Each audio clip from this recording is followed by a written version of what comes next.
So first of all, I just want to thank you all for joining us for this. This is the second of our Simple Living forums for this year on the theme of rising to the challenge. And we are delighted this morning to have Lee Van Ham with us. I'm going to introduce Lee in just a second. I want to mention that we are recording this. So if you do not want to be recorded, you want to take your video off. So just so you're aware of that. And Richard, I think you're going to start us off with a prayer. Yes. The Lord be with you. And Also with you. also with you. Lord, your word gave us this marvelous creation. Forgive us what we have done to it and for what we have not done to protect it. Empower our recreative work to restore the joy, the exuberance, and the promise of your abundance. Amen. Amen. Amen. Thank you, Richard. And yeah, it looks like pretty much everybody has muted themselves, so that's great. And we're going to start, speaking of what we've done to the earth, start with a land acknowledgement. So I'm just going to read this. Today we acknowledge that we meet on the land of the Kumeyaay people, and we honor the land and indigenous heritage, which dates back over thousands of years and continues still. With these words, we recognize that we belong to the land and to each other. And I just wanted to add, I would hope that maybe in the not too distant future, our nation would actually begin a real dialogue about what reparations to indigenous peoples would look like. I know that would be a pretty contentious issue, but it seems to me the only way we will truly come to terms with that terrible history is to really do something about it. So anyway, I just throw that out. So Lee is going to speak on honing spirituality for OneEarth Ways, and I'm sure he's going to explain to us what OneEarth means. And I'll let him basically introduce the talk, but I want to introduce him. I think I've known Lee for about 10 years, it seems to me. And I've always been impressed with his thoughtfulness, the way he walks the walk, talks the talk, and walks the walk. He's a real inspiration to me. So he's a pleasure to know. Lee has worked at the intersection of ecology and economics and spirituality during this past decade. He wrote 3 books during that time, which helped him dig deeper into how those 3 issues involve us in moving into one earth living. After pastoring in 3 congregations for 32 years, he has volunteered in co-leading JubileeEconomics Ministries, a nonprofit with Jubilee circles in the US and Mexico. He and Juanita live in Spring Valley and are privileged to be part of the lives of their grandchildren. So Lee, I think you can take it away. Lee will present to us, and then we'll have some Q&A and discussion at the end of that. Take it away, Lee. All right, thank you, Phil. Kudos to the Simple Living group at St. Paul Cathedral. You have sustained this theme in your lives and in the life of the cathedral for a lot of years now, and that's no small thing. So congratulations on that. I, every month, my co-host for a podcast, and our podcast is called Simpler One Earth Living. Jerry Iverson has been directing Simple Living Works for a lot of years, maybe 25 or 30. So that's been his interest too. So I think it's a critical part of moving into a new economy. So I hope you'll be able to continue to sustain your work. I like your theme, Rising to the Challenge. For me, the challenge gets framed as really by the International Climate Panel of Scientists that has said 2030 is a date by which we must make enormous changes. most of those changes are underway, but not at the scale that we need. So one terribly disappointing statistic that came out about a week ago was that our carbon parts per million now, did you see this? 420 parts per million. Years ago, 350.org started when we were still well below 400, and the idea is to get down to 350. So the challenge is enormous, and before it, I bow in humility, and sometimes I stand up and fight with tenacity, and lots of times I just no, well, it's just there's no one person who can have the solution to what we need to do. So we need to have groups like we're having here this morning, and we need to continue to find ways to stand and work together. You're emphasizing the urgency of this crisis. I read this last week that 127 governmental entities around the world have given up the language of climate change or climate crisis and now call it climate emergency.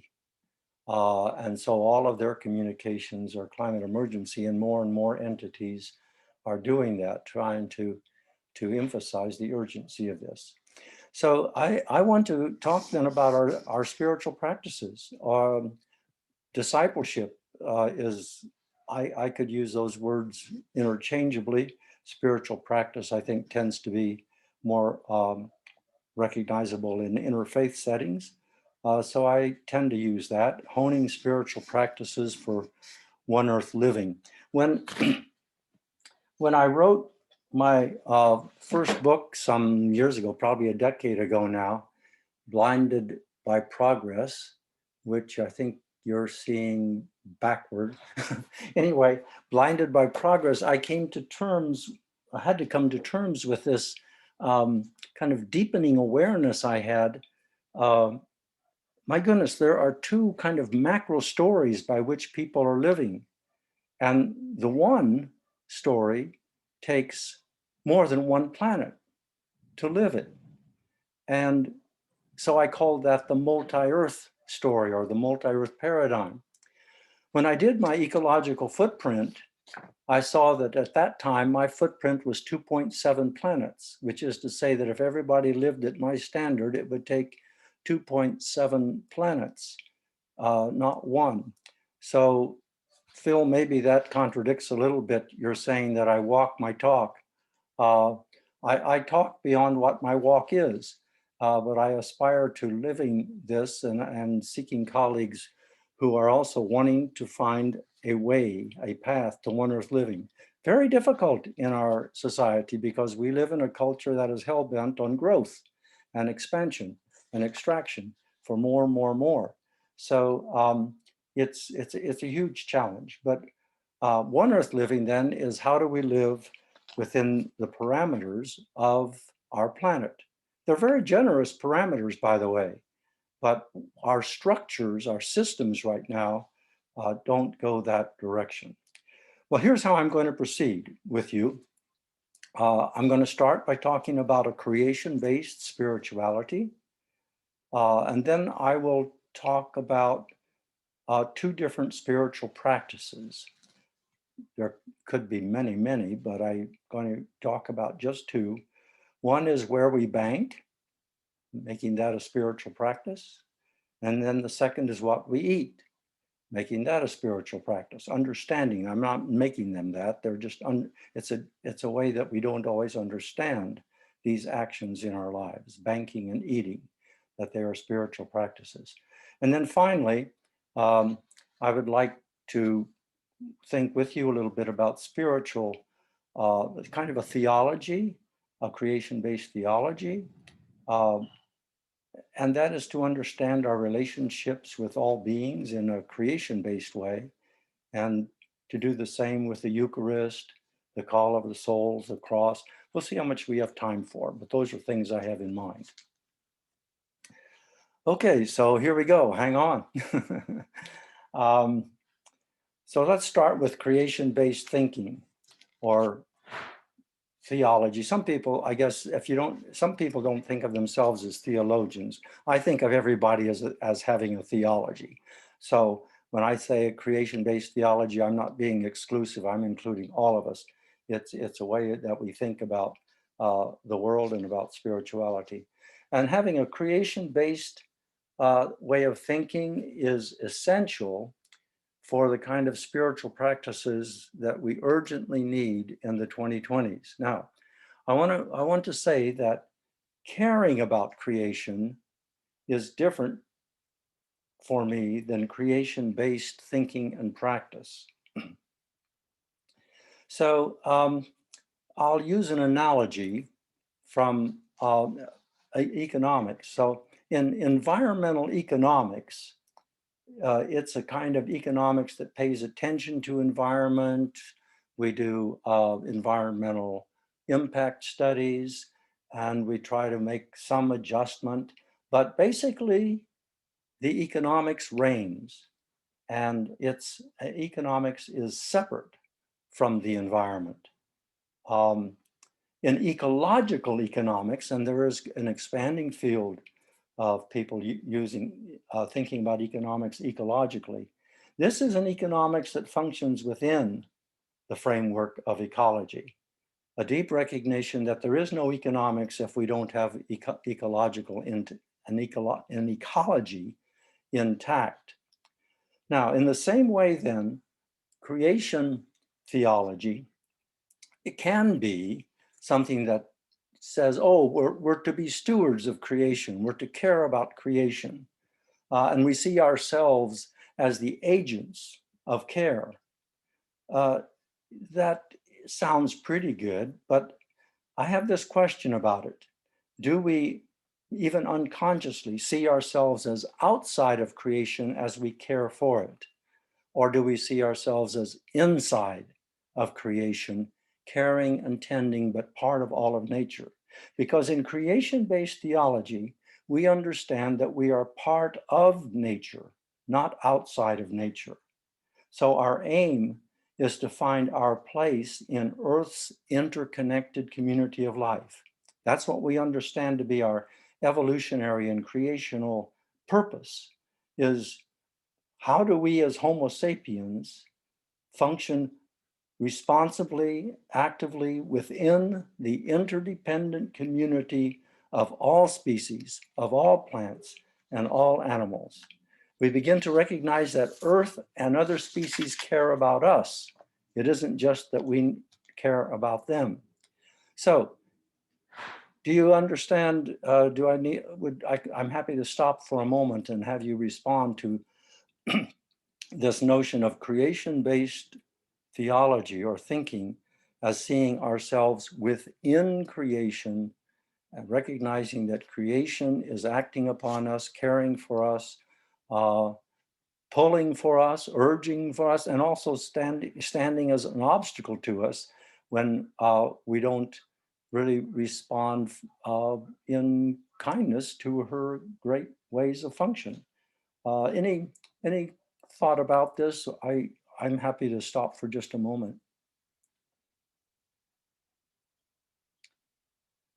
But I won't stop long, so I'll plunge ahead.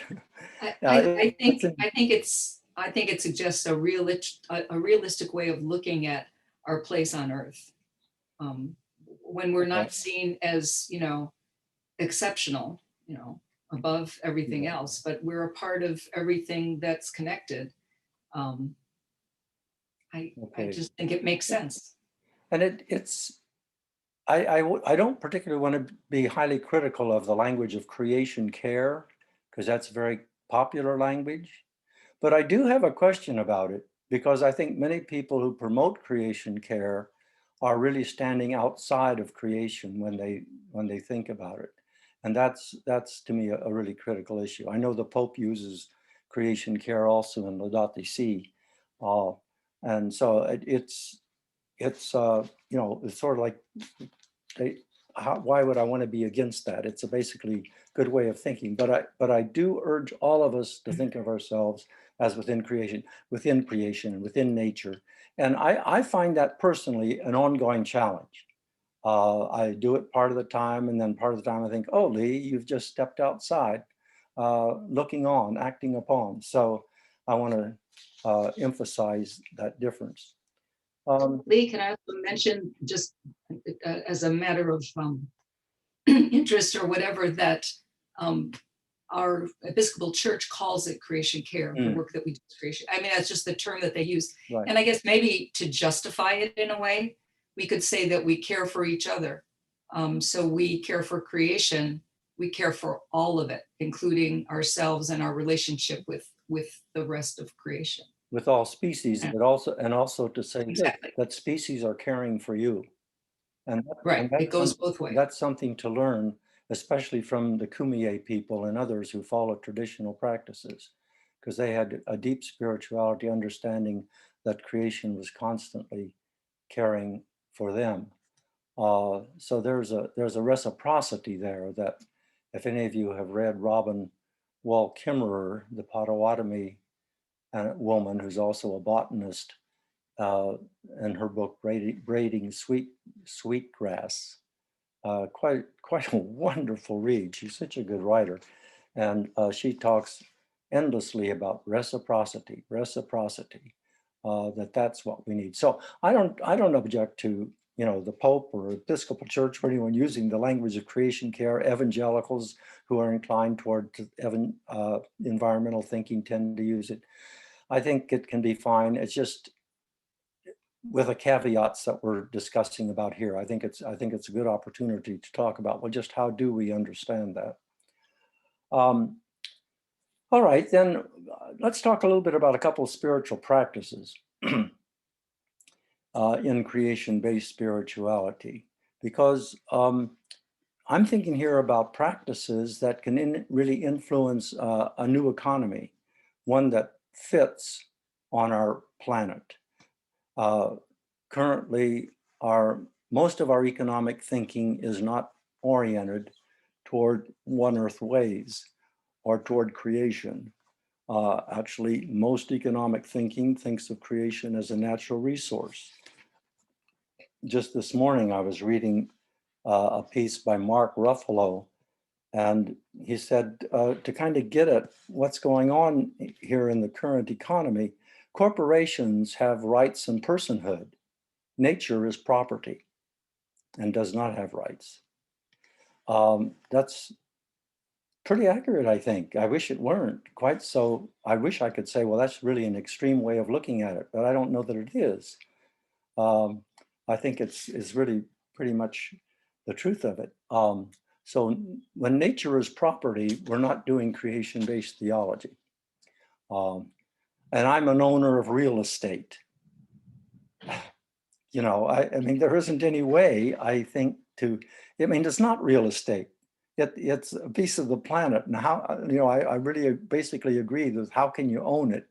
And yet that seems to be a major way of functioning with any kind of exercising of our values. So there's the dilemma in which we live constantly. Well, focusing this now on choosing a bank, banking is such a huge, powerful entity in the world. And it really gets us to the heart, not only of the economic challenge of our time, but also to the heart of spiritual practice. Because as Jesus reminded us, and we've recognized this saying so often, when we're dealing with economic choices, we're choosing between deities. It's God or Mammon. And this can be really a tough one. Now, there aren't too many banks that avoid mammonistic economics. So yet, where do we put our money? Well, we've got to put it someplace. I mean, I know a banker who has been so disappointed in Wall Street, and not because it couldn't make him money, but because he was feeling terrible as he tried to practice more of his Catholic social teachings, was feeling terrible that he was making money off of other people's money. And he just felt it was wrong. So he withdrew all of his money from Wall Street, but then he says, now what do I do with it? Well, I won't go into his story, but it shows how when we're making money choices, banking choices, we're wrestling with very powerful entities. We're wrestling with the deities, we're wrestling with God, as the Jacob story talks about in the Old Testament. So the global financial institutions today firmly promote multi-earth structures and living. It's the global financial institutions, the large mega banks, that continually make the money available for offshore drilling and for the fossil fuel giants. So this is really something to think about. And furthermore, this was something Joe Stiglitz said. I don't know if that's a name familiar to you, but the Nobel Prize economist, Nobel Prize winner in economics in 2001. He's taught at Columbia University. And right after the 2008-2009 recession that we had and the collapse in the banking industry and as well as across the economy, he just said that, well, this kind of capitalism that the banks believe in, the losses are socialized and the profits privatized. But he said that's doomed to fail. Incentives are distorted. There is no market discipline. And he just says plainly, this was in 2009, we need to break up the too big to fail banks. There is no evidence that these behemoths deliver societal benefits that are commensurate with the costs they have imposed. So this shows, I think, the scale of the enormity of the issue and the kind of consideration that brings to me is, as a person of faith, I'm saying, well, I can't put my money in these banks because when I do, my values, the bank hits the mute button on my values. And my money talks, but it no longer talks about my values. It now talks about the bank's values. And so this is I think a powerful place for us to practice discipleship, practice a creation-based spirituality. Now, even at best here, we have compromises, but we can at least quit being part of the system that got bailed out despite their failure. And they got bailed out, of course, with taxpayer money. And at the current, in the current processes, like the banker friend I talked about earlier, he would have no hesitancy saying, you know, it's going to happen again. Because the things that need to control this haven't really been put into place. So what we can do is we can unbank ourselves from the large mega banks. We can do this personally. We can do it with our organizations. We can do it with our businesses. We can do it with our congregations. It's not all that easy, by the way, because people in our businesses and organizations and congregations may themselves be part of the mega banks. So it creates another place of conversation, of learning and tension. But I believe this is part of what spiritual practice is today. The alternatives for us are locally owned community banks. It wouldn't, if you're not already using those in some form, you can find one easily, I'm sure. Credit unions are another option. They also operate as cooperatives instead of using the corporate model, which is a plus. In JubileeEconomics Ministries, the organization I've been part of, we use a community development financial institution, which locally is Neighborhood National Bank. And their charter, if you aren't familiar with this, a community development financial institution, or a CDFI, in their charter, they must serve the communities of the people who use them. They must serve under communities that are unrepresented by larger banks. So they make, I think, a good choice for a better spiritual practice that's thinking about all of creation. So just want to emphasize again then that banking choices are creation-based spiritual practices. Any comment or thought about this? No, and I might have missed it, but the idea of where we put our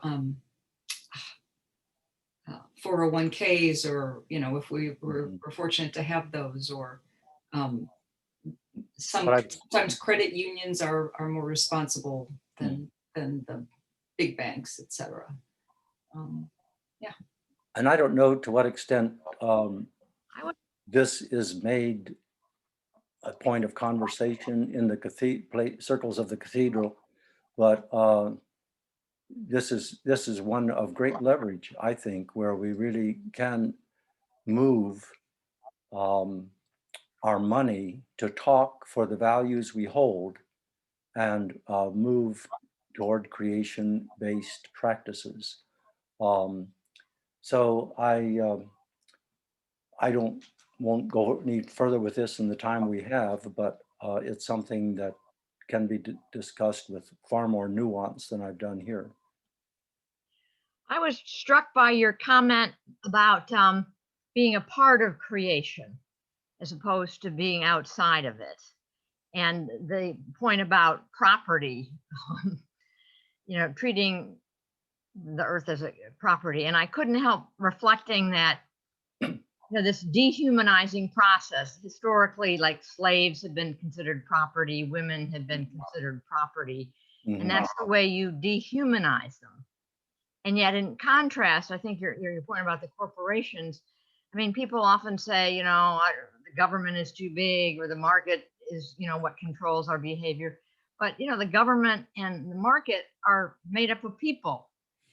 And, you know, I think we forget that. And I can't help contrast it with, for example, the humanizing of nature, like with Francis of Assisi, you know, other animals were his cousins. And, you know, or in the writers of, you know, the Inklings and Tolkien, and they were very, in the 1930s and 40s, they were concerned about too much technology. And so, you know, in the Lord of the Rings, it's Treebeard who helps overcome the forces of evil. I mean, and you can go to New Zealand and meet Treebeard. You can go, you know, where they filmed, you can go into the forest, there's Treebeard. You can actually talk to Treebeard.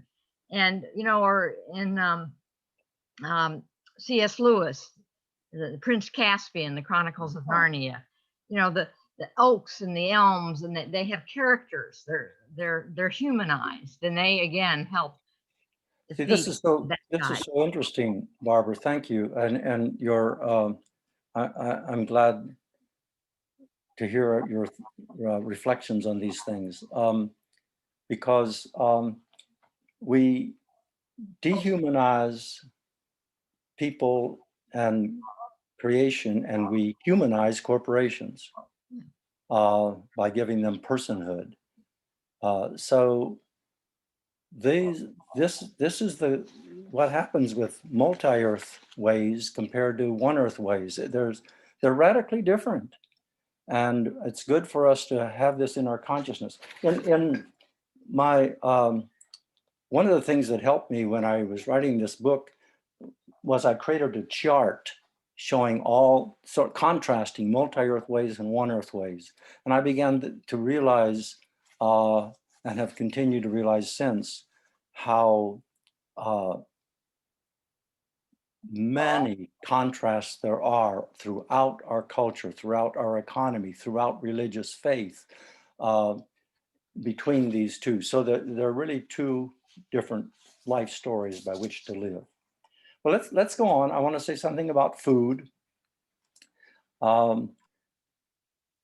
Most of us are making choices all the time about food. I think it's one of our biggest leverages to implement creation-based economy and creation-based living. just to make this comment at the national level, we have a farm bill, I think, is it every 5 years, a new one, or every 3 years? It's misnamed. It should be named a food bill. There tends to be among most people the notion that if it's about the farm, oh, but I live in the city, it's not about me. I hope those farmers can figure it out. But the truth is it's a food bill. Every farm bill is very much about us because it will decide how our food is raised, how the soil is treated, how the water we drink is treated. So we have opportunity here for a lot of impact in our food choices. Again, if we think about them as a spiritual practice, I believe that this is an urgent type of discipleship in the 2020s. We can, by our food choices, reduce factory farms. We can be in favor of non-industrial farming. We can influence the health of soil and water by our food choices. And the more we can organize so that others are also working on these food choices, the better it is. Now, these are some of the places that we can have an impact. I don't have time to develop them very much, but one of the most important things we can do is to buy local. Globalization has meant that food that we eat travels so many miles, and it's done in the name of efficiency for the corporations because they can save some money. But why can they save money? Because they do not factor in the cost on the environment. That is an externality. So that's externalized from the equation of profit, and therefore they can make money by globalization. But when we buy locally, it's really good. Now, how you define locally can matter a little bit. Like my wife and I, for example, basically have the agreement that we will purchase only California wines. That's not exactly next door in every case, but so we exclude European wines or South American wines from our palate, which there's great wines in the world, but it's like this state has enormous good wines. So we just decide, okay, we'll be satisfied with that. And that's one of the ways we think about local. We also think about, of course, such things as farm markets. I mean, if you do a little research, you realize how many local farms we have, and you start realizing how many places we can get local food and fresh as much as possible. All of these things undercut the neoliberal economy, which I won't go into right now, but a very globalized way of doing economics. It undercuts that by localizing, and it strengthens our local economy. Globalization has ruined local economies across the world, actually, and but it's been real good for corporations and the financial industry. So keep it local, and then keep it fresh as much as possible. Processed foods, let's try to eat as little of that as possible.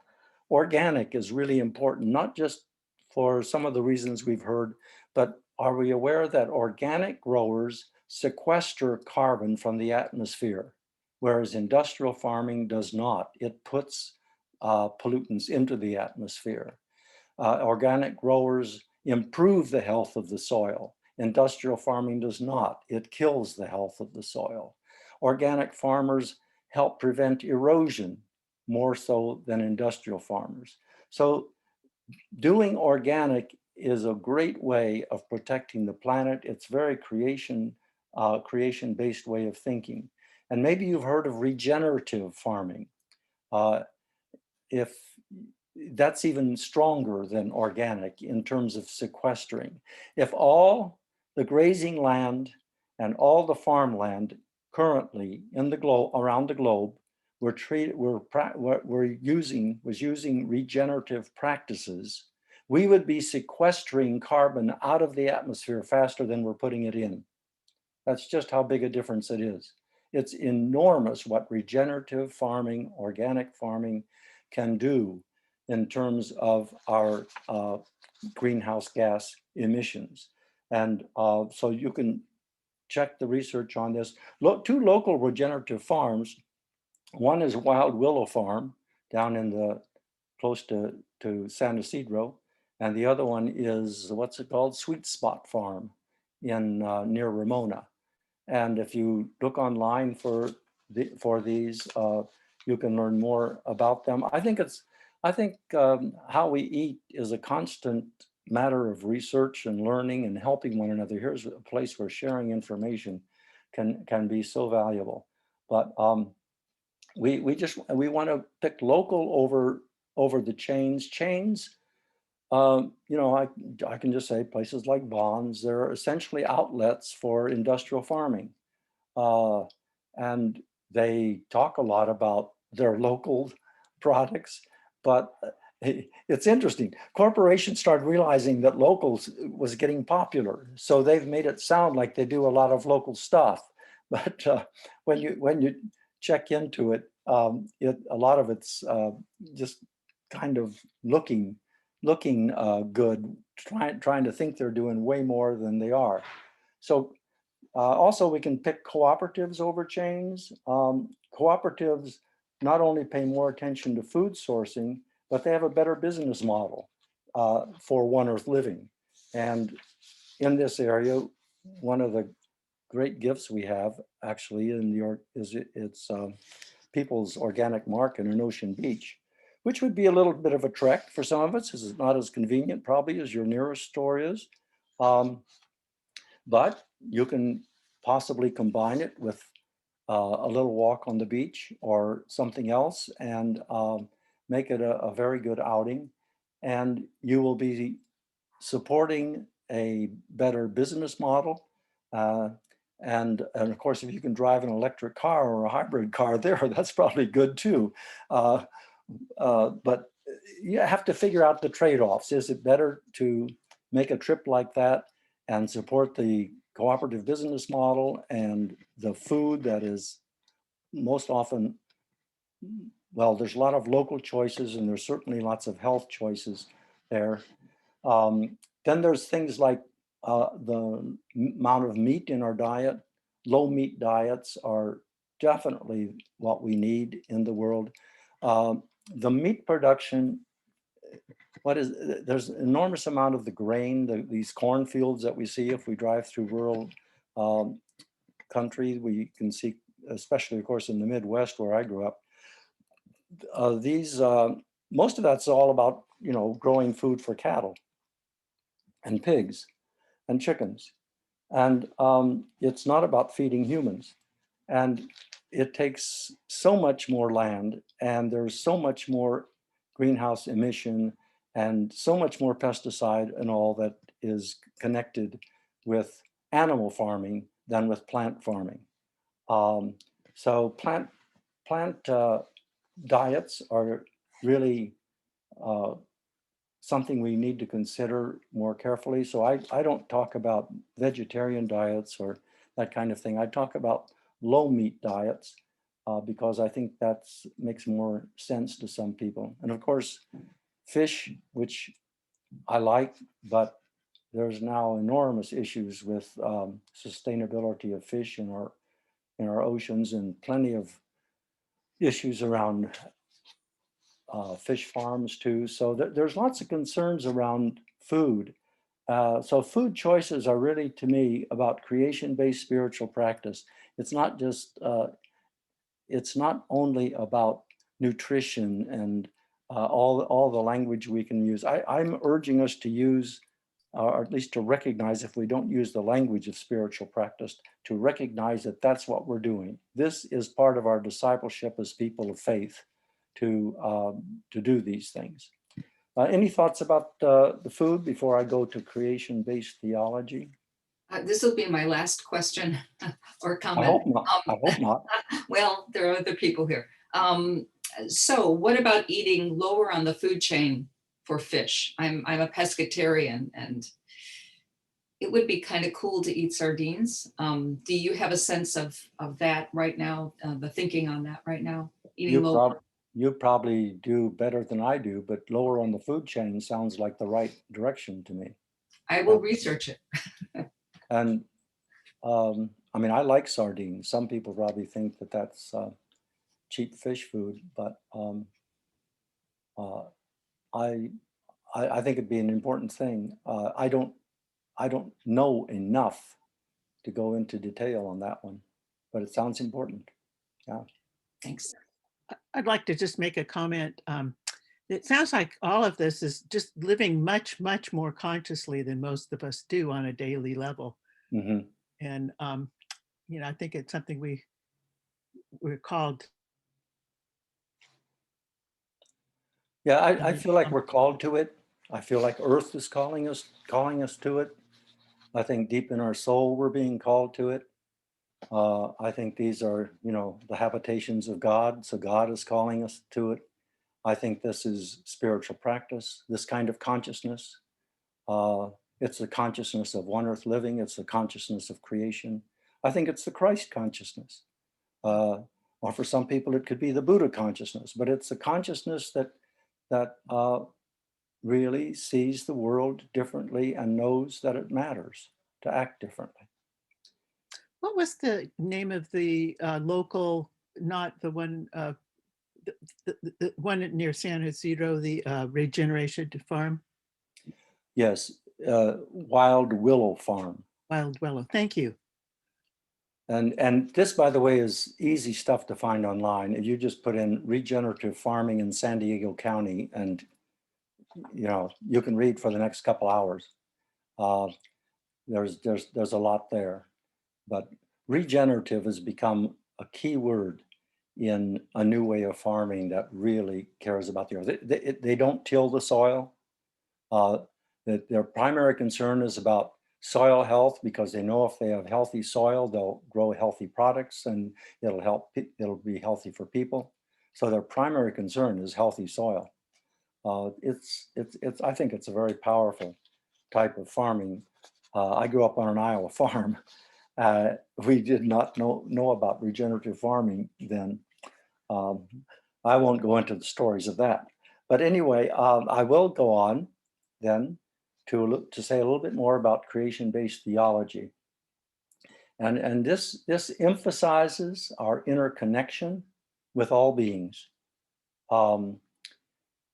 I think for most human beings, probably most people of faith, creation-based theology means moving. And it's moving from outside of nature to inside of nature. And to just practice that again and again and again as we face the decisions of our daily walk. You know, is this multi-earth living? Is this one earth living? And sometimes we'll say it's multi-earth living, but I can't figure out any other way. But at least in that moment, we've had consciousness. We've been aware.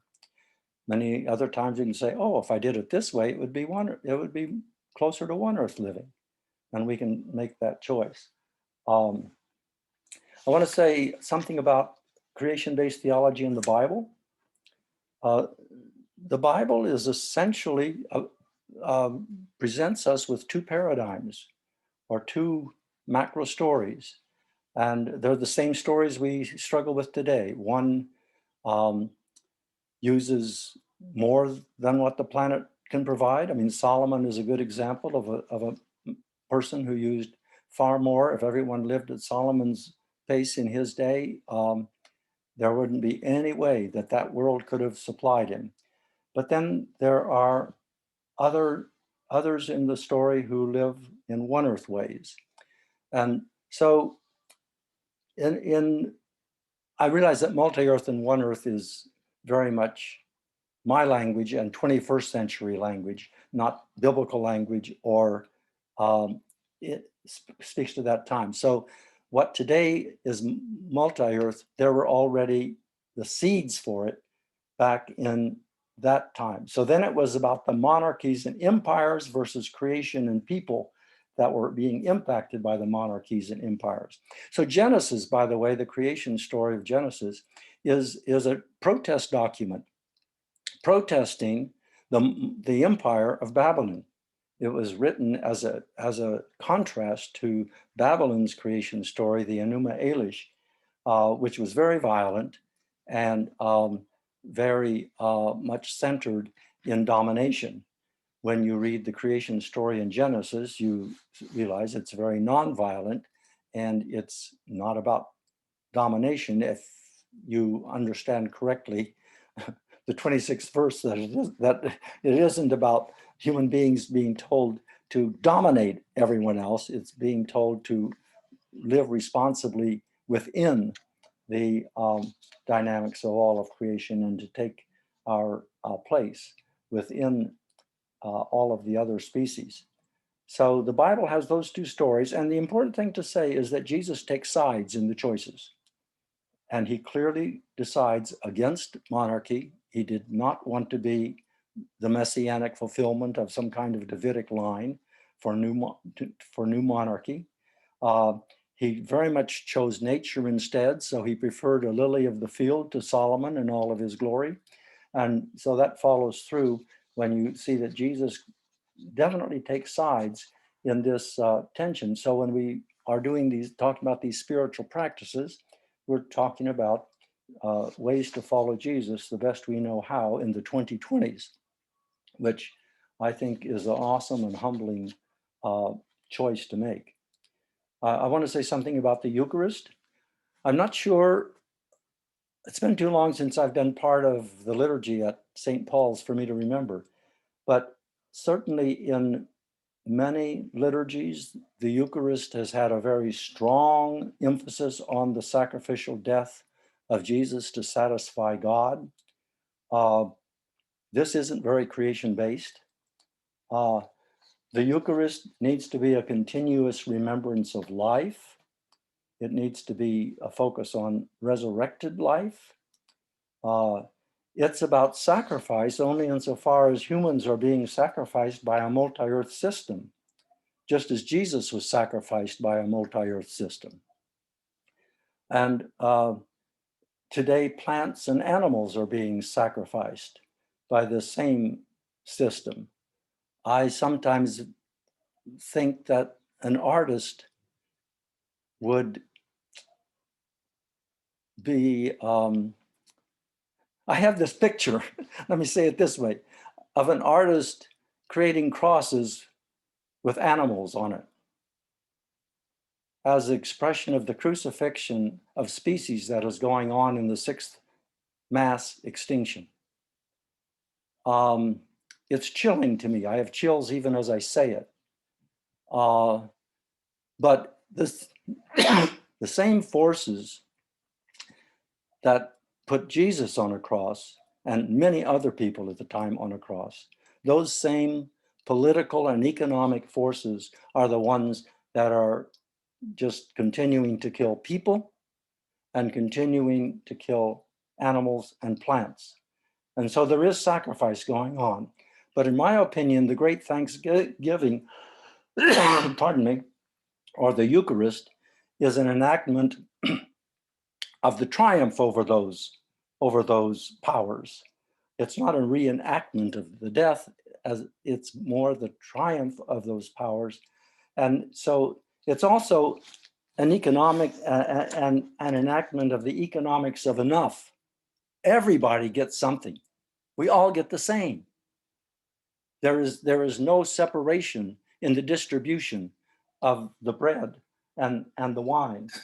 I have a friend who says this jar, a manna jar, was urged by who was it? Aaron was told to put a jar of manna in the covenant so that people, the Ark of the Covenant, so that people would see it forever and be reminded of the great story of the manna in the wilderness. It's a powerful story for us today, and it's a powerful story of the Eucharist, which did not escape the thinking of the gospel writer of the Gospel of John, who made quite a deal of the bread of life that was part of the wilderness, in the story and part of their story. It's part of our story today. So we pray regularly, give us this day our daily bread, but we fully intend to have enough bread for days and days and days and days. Whereas in a creation-based theology, there's far less focus on accumulation, on types of security that are defined monetarily or defined by accumulation. Security is defined by connection and interrelatedness and with people. And so it's another way that multi-earth and one earth systems change. And I think the Eucharist is a place where this can be enacted very powerfully. It's also an enactment of healing from the terrible wounding of the separation from nature, because we use the elements of nature to take them to ourselves, and the wounding of how we've set ourselves apart from nature to sit in, to be extractors of its resources for the human benefit. All of that wounding that happens in that process is, we seek to counter that in the Eucharist. So those are some thoughts I have about the emphasis of the Eucharist in creation-based theology. I hope they're provocative and useful. I only tend to make contribution to what I hope is a powerful conversation for the 2020s as we seek to really hone our spiritual practice. And I'll just say one more thing then about that, and that is that the call to this practice, I believe, comes from the planet herself. I think Earth is calling us to be the Homo sapiens that she evolutionarily produced, and not the Homo sapiens that we have opted to become when we separate from her and tell her that we can do it better than she does. So I think the call of the earth and the call of the deep self within us, which is also, I think, the call of Christ consciousness, is what we need to be focusing on in spiritual practices of the 2020s. And I see these as a creation-based theology, more than, say, a cross-based theology or some other kind of based theology. So I think I can stop with that. There's a few minutes left, not very many, I'm sorry to say. But if there's other comments, that's fine. And I can stay as long as you all want. I don't have a next thing I have to get to. I wondered about your attitude towards zoos. On the one hand, it seems to me they make laudatory efforts to try to prevent, vanishing species from being put on the cross, so to speak, and they play an important education role. On the other hand, I have a friend who says, oh, she's very much against zoos because they take the animals out of their natural habitat. So it seems to me the positive outweighs the negative, but I just wondered your thoughts on supporting the zoo. Well, it's pretty complex. I think a lot of zoo animals actually are animals that are there because they couldn't have made it in the wild. They were damaged in some way, or they're from breeding programs elsewhere. So I think it's a complex issue. I know of a naturalist who will work for the preservation of habitat for species, but he won't do anything to work with zoos. But I think zoos also have around the world have been working diligently to enlarge the gene pool and to preserve species. It's one of those, I don't think it's cut and dried. I think people will be called to do things in different ways, but again, we can just ask, well, am I honoring what for me is the call of creation? Am I honoring what for me is one earth living? Yeah, we lobby and we find groups and all that can reinforce that. When I say me, it sounds so individualistic, and it isn't just individualistic, but we all do need to take our stand where we are and then work with others to try to further the values that we believe are the values of life. Okay. Thank you, Lee. I was struck by when you said security is an interrelatedness, not accumulation. And of course, I think about accumulation. I mean, I think of, not of course, but I think about accumulation a lot, but I hadn't thought about the security in the interrelatedness, you know, actually verbalizing that. I really, I like that. Gets back to your original statement. You- And then, am I honoring what for me is one earth and the call of creation? Those are some sentences I'm going to hold on to for a while. Thank you. Mhm. Oh, good. Yeah. Good. You might appreciate this story, Carolyn. I remember sitting in a circle, and we were going around the circle sharing on some topic, and one woman had just said, "I just don't want to be, you know, I need to accumulate a certain amount because I don't want to be a burden to my children." The very next person was a Latina, and she said, "I've never thought of it." She said, I've always thought that my security was with my family and my children." Yeah, there's a whole different way of thinking about family. Isn't that though? Mhm. So it confirms what you were Yeah. saying. Yeah. Yeah, interconnectedness, we've gotten so far away from that. And, you know, I mean, we can see why, can't we? Because you can sell a whole lot more insurance if we aren't interconnected. Yeah. Yeah. So industries depend on our separation from nature. Mm. And so we really need to think about how much we participate in those and how we can be different. By the way, if you want to know more about some of the things I was saying about the Eucharist and also about the cross, this book, Saving Paradise, is it's written by Rita Nakashima Brock and Rebecca Ann Parker. And the subtitle is How Christianity Traded Love of This World for Crucifixion and Empire. It's I haven't read it all, the whole thing yet. I'm just reading in it, but it's very powerful. I like the idea of the manna. When I first saw the jar, I thought, oh, that's a little bit offensive. And then I started thinking about manna being there for really, I didn't know that you could save it. I thought it disappeared every day when they were marching around, and had missed that they put it in the ark.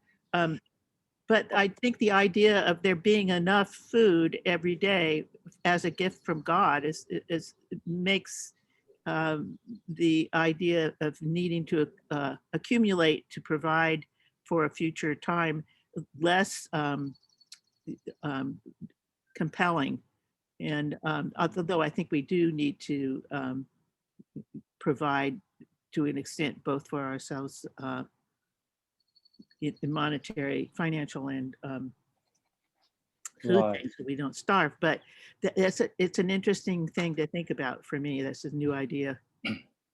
Well, and yeah, it's I think too, it's complex. I mean, right now, our country, I think we'd have to say, is hoarding vaccines. We have a greater supply than what we are using. And then, you know, a country like Haiti has yet to see a vaccine, even one. So what does interconnectedness look like in the midst of this COVID thing? And so in terms of security, I think about ES, you know, I mean, you know, financial advisors tell me I need to have a million or 2 million in the bank, you know, in my portfolio by the time I retire. Well, I retired at 58 and I've never had even $500,000 in my portfolio. And my gosh, Juanita and I live already, we're still at 2 planets instead of 1. So, I mean, we really need to think about how our security is partly that we need to think about the future for ourselves, but also partly how we create systems and structures for people to care for one another. You know, I think there are examples of this. Certainly the Amish community have powerful mutual aid societies. And so it's possible to create these structures, but we have to take the initiative to do it. I think our congregations could take the initiative to do it, because it's not going to come from the investment industry or the banking industry or the insurance industry or any of those. Lee, maybe we could just take one more question. I just want us to be able to kind of wrap up at about 5 after, and I have a couple quick announcements too. Okay, I have a question. This has been a really very interesting and provocative presentation, and the idea of being one Earth or multi-Earth or multi-planet, using the resources from more than the planet that we really have. I'm wondering, how do you calculate that? Because you said you'd been doing 2.4, and now you and your wife are still doing 2 planet. And I'm wondering how many planets, I'm occupying. I think this is an excellent question. And I think, Joan, that it would be so good for a group like Simple Living to invite people to calculate their ecological footprint. It sort of is a base of operation, and it keeps me humble. I can't get into too much self-righteousness about all the great things I'm doing because I'm not there.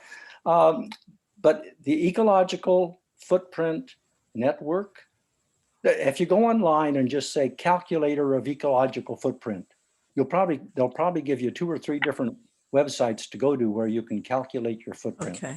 And Okay. Each calculator will probably do it a little bit differently, but and I haven't done mine recently.